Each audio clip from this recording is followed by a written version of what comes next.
Have you ever wondered what happens when executives who rely on glossy presentations steal credit from the people actually keeping the company alive? After surviving countless toxic corporate battles, I realized you do not need to scream to destroy the career of a puppet manager. You just take one step back, stay silent, and let his arrogant ignorance light the fuse. Sometimes the deadliest revenge is delivered with a single quiet blink. Hello, everyone, and welcome back to Boss Revenge Stories. I sincerely appreciate your continued support and hope you are having a wonderful day. Our channel has unfortunately been completely demonetized by YouTube, leaving us without the operating budget to continue producing content. So if you find today's story compelling, please consider supporting us by joining our Patreon community on Patreon.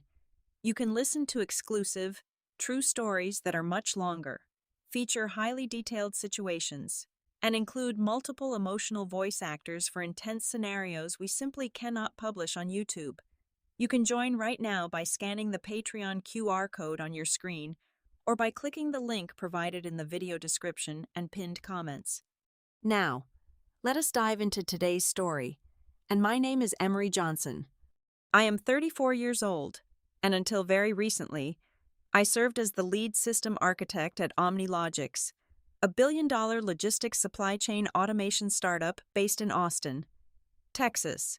If you have ever ordered a package and had it arrive at your doorstep in under 24 hours, there is a very high probability that my code routed that box through a massive warehouse.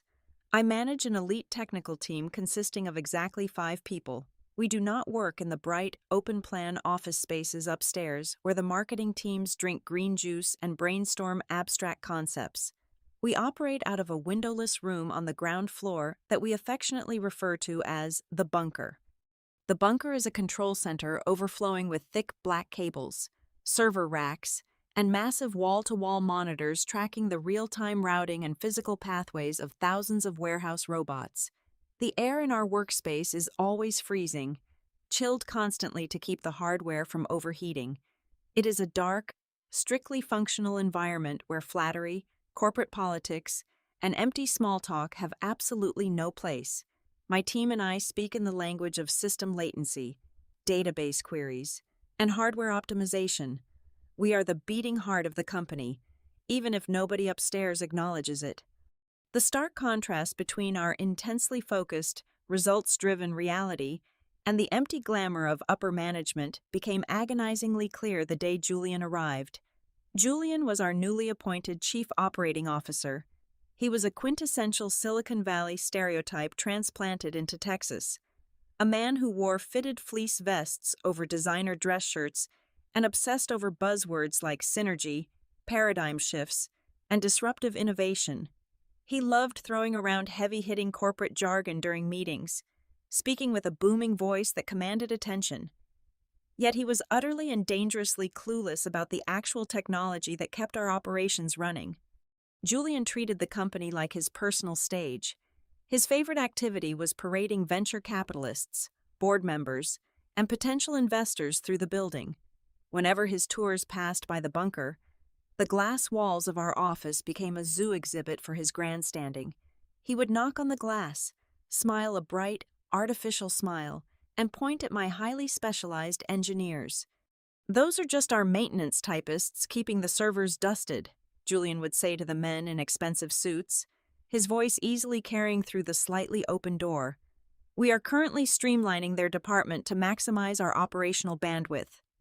He completely ignored the undeniable reality that the proprietary algorithmic routing system, which I had personally designed and built from scratch over 3 grueling years, was solely responsible for driving 100% of the company revenue.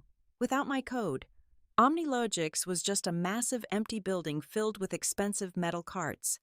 Without my team monitoring the data flow, the entire supply chain would collapse in a matter of minutes. But I never cared about public recognition, flashy titles, or corporate fame. Let Julian have his moment in the spotlight. I always thought, the only thing I fiercely protected was the integrity of the system itself, and specifically, a highly classified safety mechanism I called the Ghost Protocol. The Ghost Protocol was a hidden, deeply embedded fail-safe piece of code that I wrote and concealed within the core system architecture. When warehouse orders spiked during peak holiday seasons and the processing load exceeded safe limits, the network would inevitably experience severe latency. During those critical milliseconds of lag, the robots would lose their spatial awareness. The Ghost protocol was designed to instantly take over, calculating emergency braking distances and rerouting paths to prevent thousands of heavy, high-speed machines from violently crashing into one another and destroying millions of dollars in inventory. It was the invisible shield keeping the entire empire intact. As long as my protocol was running, Julian could play executive all he wanted, but he was about to make the biggest mistake of his career by invading my iron territory. The inevitable collision between real, hard-earned engineering and superficial management occurred on a Tuesday morning. Julian marched into our workspace followed by an interior design team holding fabric swatches and color palettes. He announced that the bunker, the nerve center of our entire logistical network, was being completely repurposed. In his eyes, a room full of server racks and cooling units was a terrible waste of premium ground floor real estate. He had decided to transform our operational hub into a VIP customer experience lounge, a brightly lit studio specifically designed for recording promotional videos for social media. He wanted neon signs displaying meaningless motivational quotes, plush velvet couches, and an artisanal espresso bar so influencers could film themselves talking about the future of logistics. He was completely oblivious to the fact that the actual future of logistics was being forcibly unplugged and wheeled away just to make room for a velvet rope. We were given exactly 48 hours to pack our heavy equipment. My team of 5 elite engineers was unceremoniously exiled to a dilapidated sub-basement at the far end of the warehouse campus. Our new workspace was a terrifying testament to corporate disrespect. We were crammed behind cheap, gray cubicle partitions, sharing a thin drywall barrier with the main industrial water pump room and the chemical cleaning supply storage. Every time the warehouse plumbing engaged, a deafening mechanical roar violently shook our desks, rattling our monitors and making it nearly impossible to concentrate. The stagnant air constantly smelled of industrial bleach, floor wax, and damp concrete.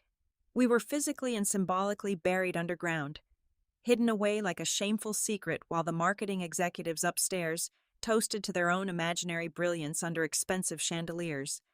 But the physical relocation was only the first phase of Julian's grand vision for corporate synergy. To justify his hefty quarterly bonus and assert absolute dominance over a technical department he deeply misunderstood, he decided our infrastructure was simply too expensive. To cut costs and project an image of a ruthless, efficient leader, he hired a budget software outsourcing firm to optimize our entire back-end workflow. These were cheap contractors who barely understood the fundamental physics of robotic routing, let alone the intricate, high-speed architecture of a system that handled millions of simultaneous mechanical commands.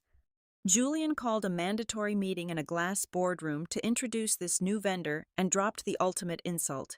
He demanded that I hand over all master administrator credentials to the outsourced team immediately. He arrogantly claimed my proprietary codebase was bloated, outdated, and that his new budget contractors would streamline our operations to cut server costs by 30%. In the modern corporate world, they rarely officially demote you. They just aggressively redefine your responsibilities until your actual job ceases to exist. Julian handed me a glossy folder containing my new job description. I was being transitioned into the role of compliance advisor. It was a completely fabricated, hollow position. I was no longer allowed to touch the source code. I was barred from deploying software updates, and my access to the server architecture was entirely revoked.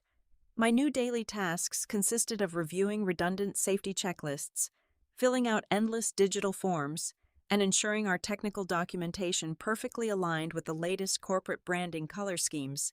I was effectively a highly paid puppet, stripped of all administrative privileges, forced to sit in a basement and watch as a group of unqualified strangers began blindly tinkering with a highly sensitive ecosystem they simply did not comprehend.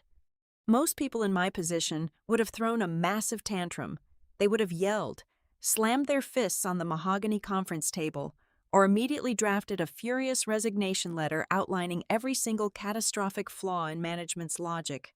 I did absolutely none of those things. I knew exactly what happens when you try to explain complex algorithmic engineering to a man who truly believes a good PowerPoint presentation can alter the laws of physics. You only end up looking like the angry, uncooperative employee standing in the way of corporate progress. So, instead of fighting, I embraced his absurd mandate with chilling, calculated compliance. I looked Julian straight in the eyes, smiled a perfectly polite corporate smile, and agreed to everything. I returned to my desk in the bleach-scented basement and drafted a very specific, legally binding internal memorandum. The document stated in plain, unambiguous language that, effective immediately, I was permanently surrendering all system administrator rights, root access, and operational oversight to the new vendor as per the direct orders of the Chief Operating Officer. More importantly, it explicitly stated that I was formally absolved of any and all responsibility for system stability, error resolution, or disaster recovery. If the servers crashed, if the warehouse robots went rogue, or if the entire logistics network suffered a catastrophic failure, I was legally forbidden from intervening. I printed the document, walked back up to the luxurious executive suite, and placed it on Julian's pristine glass desk. "Just a standard handover formality for the new compliance structure," I said smoothly. He barely skimmed the text.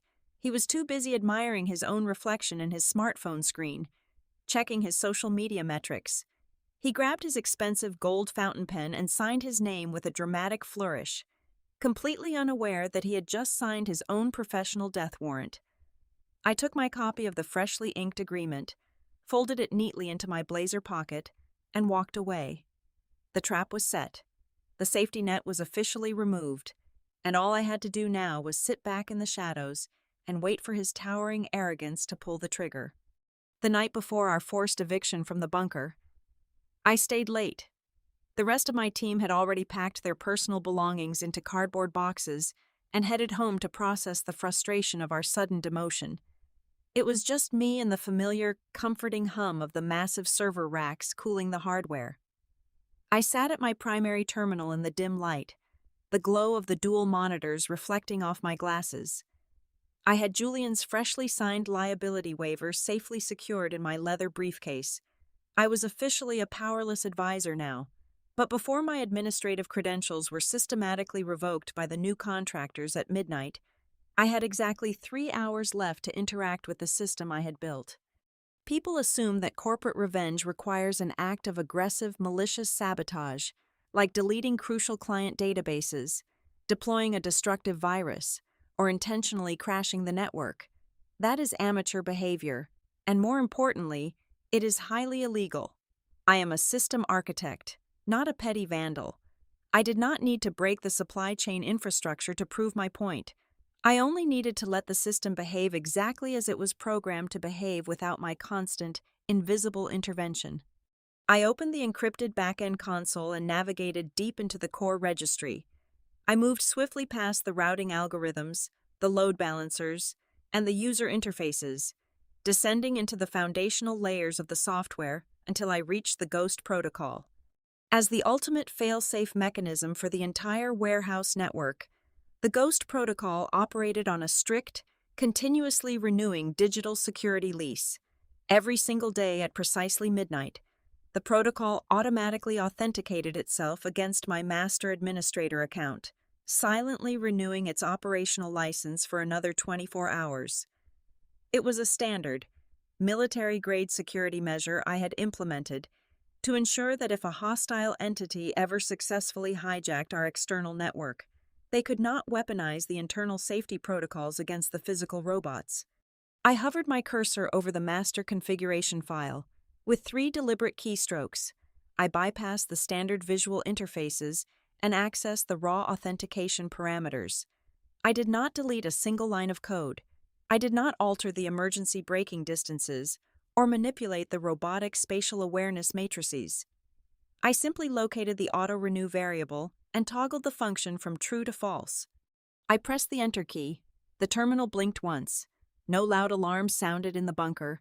No glaring red warning banners flashed across the overhead screens. The entire logistics system remained perfectly stable, smoothly processing thousands of incoming shipping orders per second. But beneath the polished surface, a silent timer had just begun ticking. Without the automatic renewal function, the Ghost protocol would exhaust its current operational lease in exactly 30 days. When that countdown reached zero, the safety protocol would not just quietly shut down, it would enter a mandatory hard lockdown state. It would freeze the entire warehouse network, instantly paralyzing thousands of machines to prevent any unverified movement commands, to reboot the system, override the lockdown, and restore the safety net.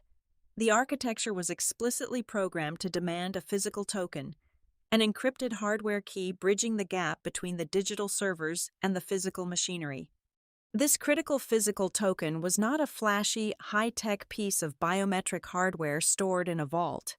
It was an incredibly mundane, slightly scuffed, generic black flash drive. It looked exactly like something a college student would use to store draft essays. And the beautiful, devastating irony of this entire situation was that I did not even possess the drive anymore. Exactly 1 week prior, Julian had marched into the bunker on a frantic aesthetic crusade. He was preparing for an impromptu venture capitalist tour and suddenly decided my primary workstation looked too cluttered and unprofessional. Without asking my permission, he began aggressively sweeping technical manuals, spare connecting cables, and small hardware components off my desk and straight into a plastic waste bin. He loudly complained that we needed to make room for a ridiculously oversized, imported bamboo feng shui plant that he insisted would optimize the ambient energy of the room. I had watched in complete silence as he grabbed that generic black flash drive, scoffed at its outdated appearance, and tossed it right into the garbage. By the time the janitorial staff emptied the bins that evening, the only physical key capable of unlocking OmniLogics from a system-wide freeze was on its way to a municipal landfill. Fast forward 2 weeks into our exile down in the bleach-scented sub-basement. The budget contractors had taken full control of the network. Upstairs, they were deploying aggressive, untested software patches, blindly stripping away what they considered redundant background code to artificially boost the interface processing speeds. Down in our cramped, vibrating cubicles, my team was suffocating under the strict new corporate regime. It started subtly on a Thursday afternoon. My lead database engineer, Marcus, leaned over his desk, his eyes glued to a secondary diagnostic monitor we had managed to keep running in the shadows. Tiny, microscopic yellow warning flags were beginning to populate the back-end log files. They were not critical system errors yet, just minor latency spikes and memory leaks caused by the contractor's reckless optimization strategies. But because my team knew the architecture intimately, they decided to check the foundational layers. They checked the hidden registry and saw the silent countdown timer attached to the Ghost protocol. It was steadily bleeding out. Marcus stood up, his face pale, completely ignoring the deafening roar of the industrial water pump vibrating through the thin drywall. "Emery," he whispered, his voice laced with genuine panic. "The safety protocol lease is expiring. It is not renewing automatically. We have less than 15 days before a hard system lock. The outsourced engineers have absolutely no idea it is happening because they completely disabled the advanced diagnostic dashboard to save server space. We need to alert upper management immediately. We have to send an emergency email to Julian before the network crashes." The entire team stopped what they were doing, turning their cheap office chairs toward me, their faces tight with anxiety. They fully expected me to spring into action, override the contractors, and save the day like I always did. I leaned back in my chair, feeling the satisfying chill of a perfectly executed strategy coming to fruition. I looked at the cascading yellow warnings on the screen and offered my team a small, calm smile. "Open a secure, encrypted folder on your local machines," I instructed, keeping my voice low, steady, and utterly devoid of panic. "I want you to download and archive every single system log, every error report, and every contractor login timestamp to an external hard drive. document everything they touch. But listen to me very carefully. We are strictly following our new job descriptions. You are not to fix a single line of code, and absolutely no one is allowed to send a warning email upstairs. The culmination of Julian's superficial leadership style manifested in a spectacular, high-budget spectacle he officially dubbed the Era of Speed.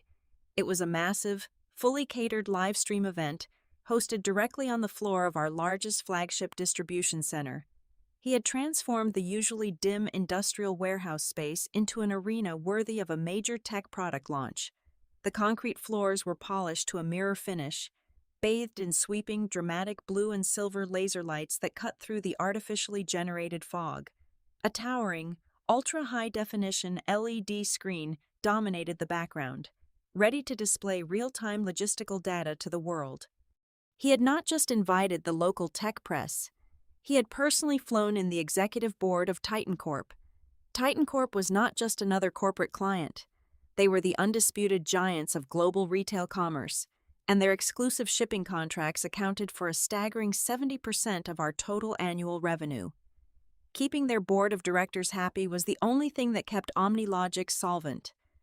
The executives sat in the front row on pristine white leather chairs, holding crystal glasses of imported sparkling water, waiting to be amazed by the revolutionary efficiency Julian had been promising them for weeks.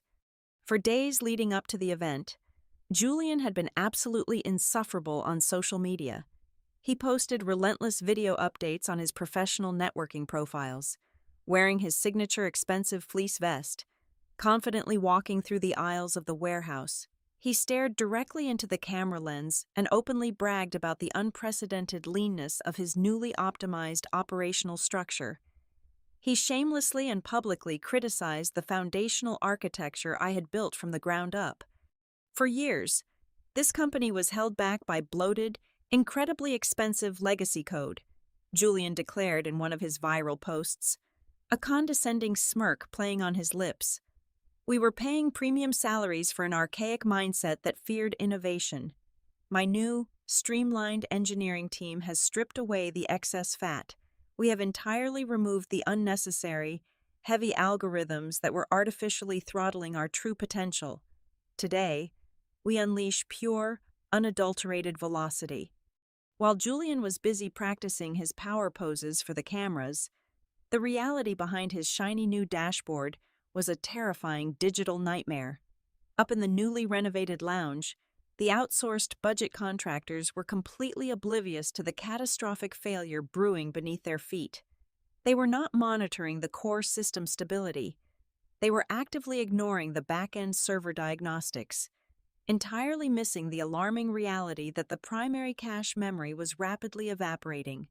The internal processing buffers were sitting at exactly 99% capacity, struggling violently to handle the massive influx of simulated shipping orders the contractors were pushing through the network for the demonstration. Instead of addressing the critical memory leak or investigating why the server temperatures were steadily climbing, the outsourced team was frantically busy tweaking the front-end user interface. They were arguing over hex color codes and adjusting the digital drop shadows on the revenue projection charts to ensure the incoming data metrics looked incredibly smooth and visually appealing on the giant LED screen downstairs. They were meticulously polishing a digital bomb, ensuring it looked absolutely beautiful right up until the exact moment of detonation. I was completely removed from the corporate chaos. I was sitting at a quiet, independent coffee shop exactly 3 blocks down the street from the OmniLogic's warehouse. The afternoon sun was warm, casting a golden glow through the large glass windows. I had a tall glass of iced espresso resting on the wooden table next to my open laptop.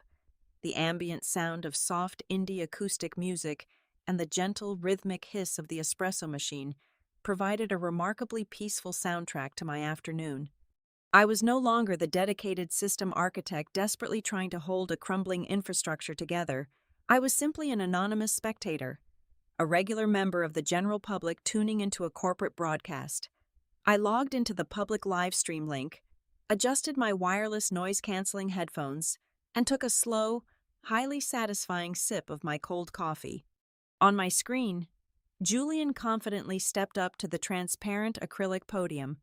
The crowd erupted into polite applause.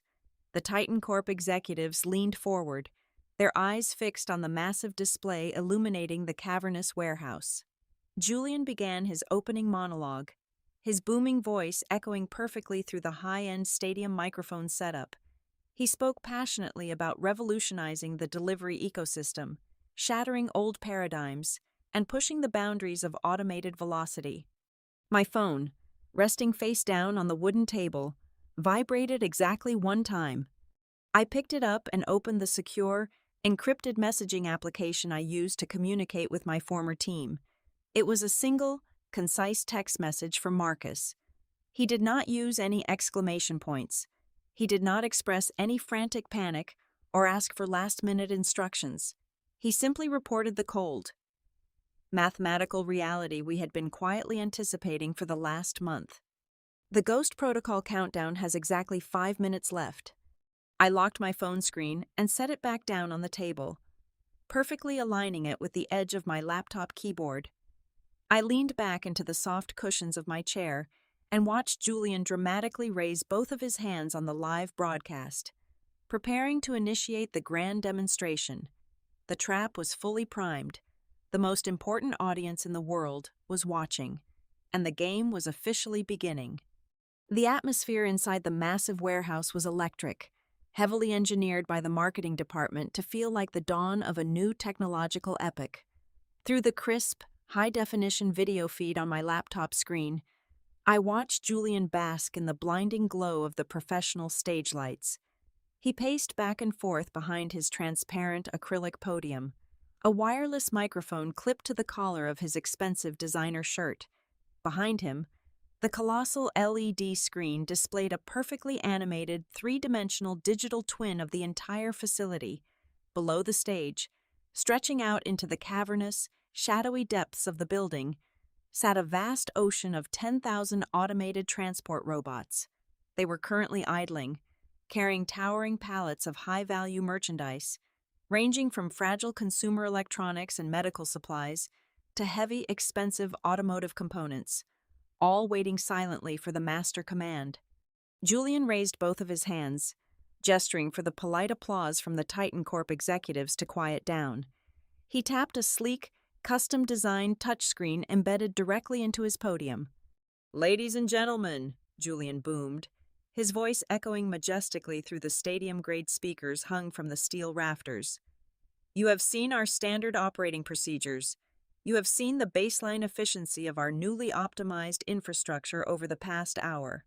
But we are not here today to settle for baseline. We are here to completely shatter the ceiling of modern logistics. I present to you the absolute pinnacle of automated velocity."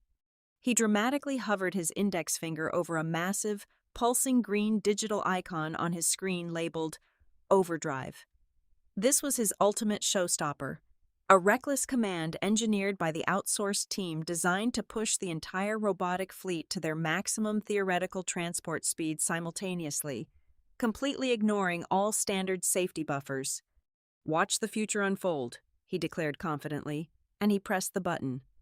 A sharp synthesized hum vibrated through the foundation of the warehouse as the system accepted the command. The 10,000 heavy machines surged forward in perfect unison, their electric motors whining loudly as they rapidly accelerated across the polished concrete floor. The visual data on the giant screen behind Julian showed thousands of little green dots zooming flawlessly and rapidly along their calculated digital routes. The Titan Corp executives sitting in the front row actually leaned forward, visibly impressed by the sheer, terrifying speed of the coordinated mechanical swarm. But deep within the foundational layers of the server architecture, invisible to the glossy user interface and the cheering crowd, the 30-day digital lease of the Ghost Protocol reached its absolute final microsecond. The core automated renewal query was sent out into the digital void. It searched for the master administrator approval. It found a false value. The lease instantly expired. In a fraction of a millisecond, the master safety net realized it was no longer legally authenticated. Operating under its strict, immutable security programming, The core system assumed the network had just been violently compromised by a hostile external entity. It did not send a polite warning. It did not prompt the user for a password. It immediately executed a mandatory global hard lockdown to prevent the physical machinery from being hijacked or weaponized. It instantly severed all movement commands from the main server and engaged the emergency kinetic brakes on every single active unit simultaneously. What happened next was a spectacular, catastrophic demonstration of absolute physical momentum. 10,000 heavy, industrial steel robots, each carrying hundreds of pounds of expensive cargo at their absolute maximum velocity, went from full speed to a dead, lock-stop in less than 1 second. The digital commands stopped, but the physical inertia certainly did not. The resulting noise was apocalyptic. It sounded like a massive, high-speed freight train derailing inside an enormous metal echo chamber. The live stream audio feed violently clipped, barely able to process the deafening, agonizing metallic shriek of 10,000 sets of industrial wheels locking up and skidding violently across the polished concrete floor. The sudden, brutal deceleration caused a massive, facility-wide chain reaction of kinetic destruction. Towering pallets of cargo instantly tipped forward, snapping their heavy securing straps like fragile pieces of string. Thousands of cardboard boxes launched through the air like artillery shells. Expensive flat-screen televisions, delicate computer hardware, glass bottles, and high-end machinery parts exploded out of their packaging, raining down across the aisles in a chaotic, blinding storm of flying plastic, shattered glass, and twisted metal. Robots that were following too closely behind one another smashed violently into the stationary units ahead of them, causing massive, crushing pileups of dented steel and sparking lithium batteries. The entire pristine warehouse floor was transformed into a devastating, high-speed scrapyard in a matter of moments. Red emergency strobe lights instantly ignited across the high ceiling, spinning frantically and casting a nightmarish, bloody glow over the rising clouds of dust and destruction. The facility automated warning sirens began to scream, unleashing a piercing, agonizing wail that completely drowned out the panicked gasps of horror from the live audience. On the stage, Julian was frozen in a state of absolute, paralyzing shock. His mouth hung wide open, his hands gripping the edges of the transparent podium so tightly that his knuckles turned completely white. The Titan Corp executives were all on their feet, some holding their hands up to shield their faces from the imaginary shrapnel, their expressions twisted in pure disbelief and rising corporate fury. Then, the final, inescapable humiliation occurred. The massive, beautiful LED screen behind Julian, the one that had been displaying the flawlessly smooth data visualizations just seconds ago, violently glitched. The screen tore into a jagged visual static pattern before the entire user interface was brutally stripped away by the core operating system. The colorful marketing graphics vanished completely, replaced by a harsh, blinding black background. In the dead center of the massive display, towering 40 feet high for the entire world and the furious investors to clearly read, a single line of raw, system-level text flashed in aggressive, blood-red letters. Physical authentication key required. Up in the newly renovated luxury VIP lounge, the budget contractors were experiencing a complete, chaotic mental breakdown. They were frantically mashing their keyboards, screaming at one another, desperately trying to bypass the lockdown. But their administrative credentials had been completely locked out by the core safety protocol. They were entirely helpless. They had absolutely no idea what the error message meant. They did not know what the physical authentication key was, what it looked like, or that the little black flash drive had ever existed before Julian threw it in the trash.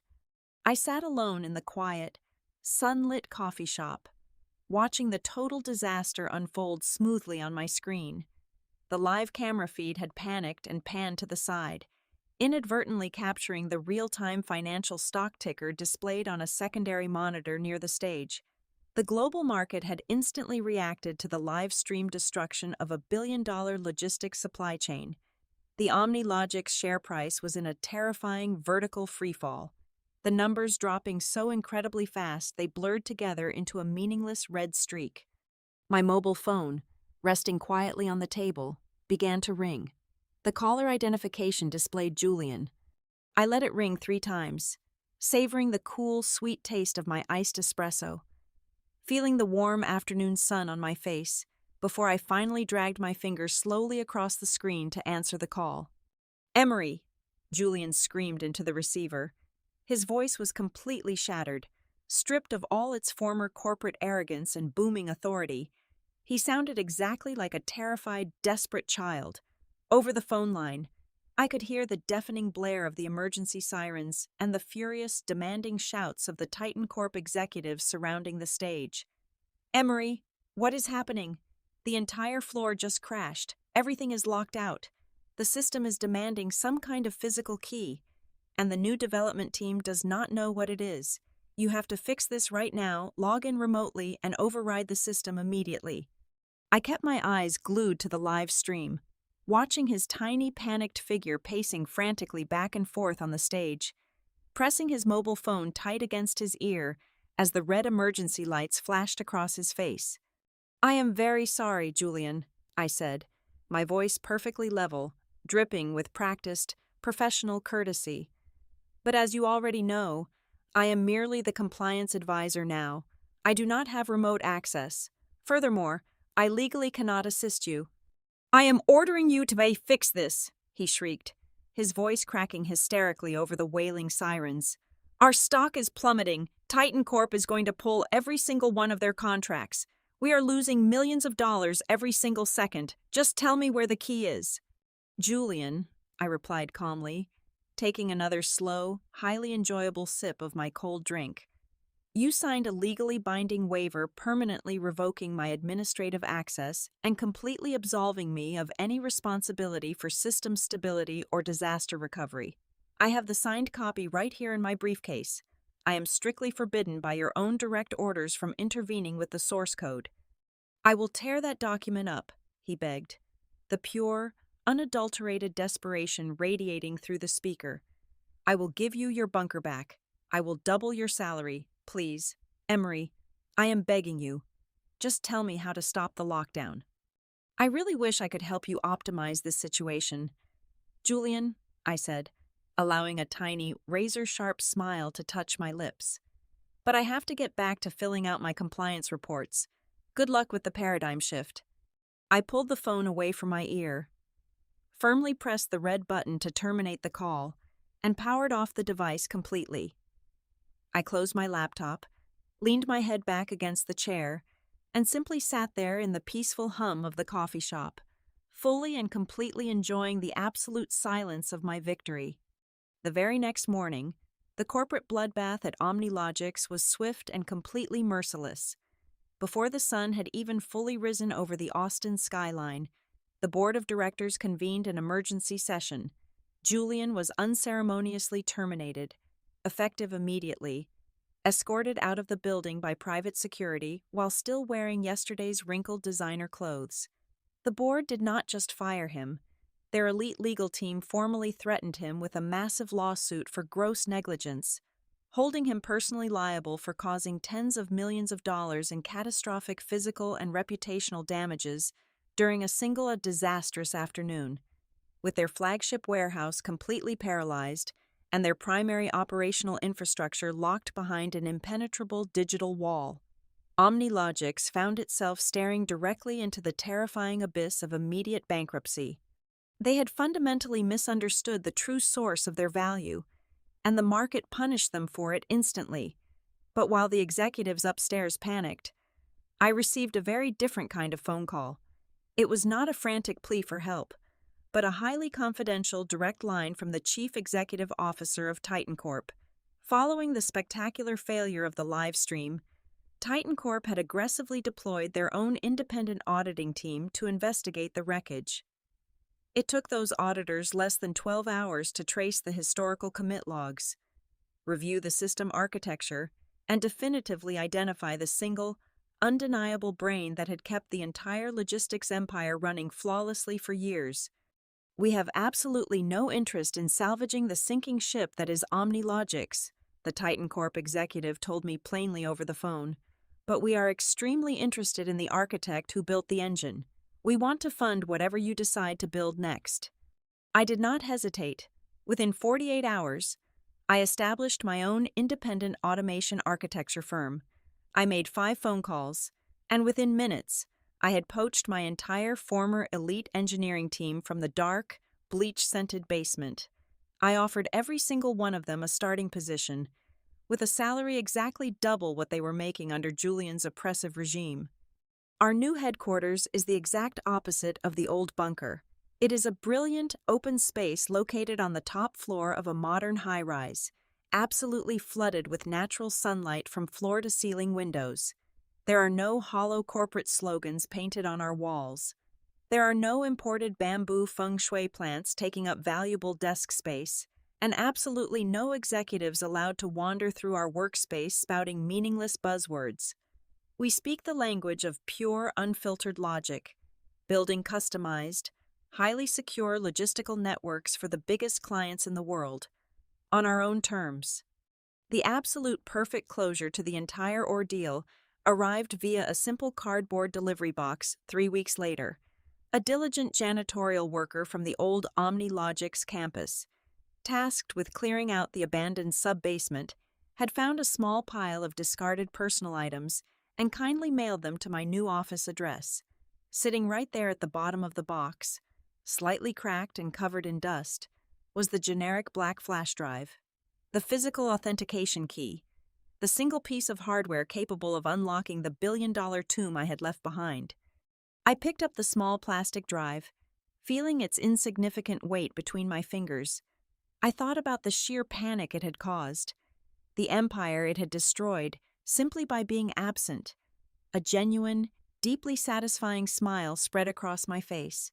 I walked calmly over to the heavy-duty industrial paper shredder resting in the corner of my bright office. I held the drive over the spinning steel blades, let go, and listened to the harsh, violent crunch of the plastic and metal being permanently pulverized into dust. I turned my back on the machine, sat down at my glowing dual monitors, and began typing the foundational code for a completely new era, one where I was finally the absolute master of my own domain. Thank you so much for taking the time to listen to my story today. I would love to know where you are tuning in from, so please let me know your city or country in the comments below. If you found today's journey into corporate justice satisfying, please help keep this channel alive by joining our Boss Revenge Stories Patreon community. There, you can listen to our most intense, exclusive true stories that are simply too detailed and controversial to be published publicly on YouTube. You can support us right now by scanning the Patreon QR code currently displayed on your screen, or by clicking the link provided in the video description and the pinned comment. Thank you again, and I look forward to sharing our next story with you.